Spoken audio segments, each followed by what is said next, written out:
અંગેના દેશભરમાં થઈ રહ્યો છે વિરોધ. દિલ્હીથી લેડી હાર્ડિજ મેડિકલ કોલેજ અને હોસ્પિટલના જુનિયર ડોક્ટરોએ નોંધાવ્યો વિરોધ. આરજીકર મેડિકલ કોલેજ અને હોસ્પિટલમાં મહિલા રેસિડેન્ટ ડોક્ટર સાથે દુષ્કર્મ અને હત્યાના વિરોધમાં કર્યું પ્રદર્શન.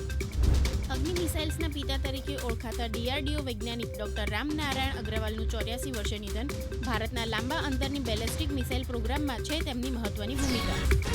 બાંગ્લાદેશમાં 1 મહિના બંધ રહેલી શૈક્ષણિક સંસ્થાઓ 18 ઓગસ્ટથી ફરી શરૂ થશે. માધ્યમિક અને ઉચ્ચતર માધ્યમિક સ્તરની તમામ શૈક્ષણિક સંસ્થાઓ તેમજ પોલિટેકનિક સંસ્થાઓ 17 જુલાઈથી અનિશ્ચિત સમય માટે હતી બંધ.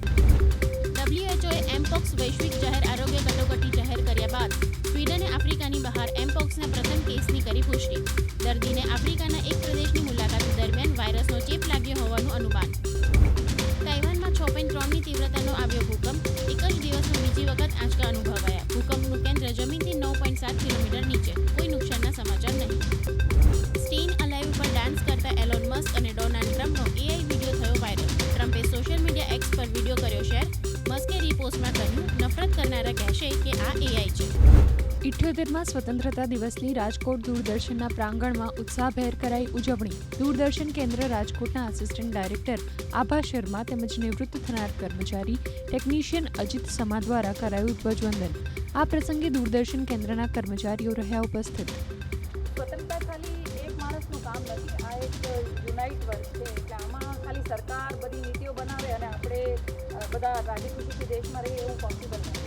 એટલે આ બધા દરેક સામાન્ય નાગરિકનું કર્તવ્ય છે કે જે પોલિસી બને છે એના માટે આપણે એને ચલાવવામાં મદદ કરીએ. એટલે આપણે બધાએ પોતપોતાનું જે રિસ્પોન્સિબિલિટી સમજવી જોઈએ.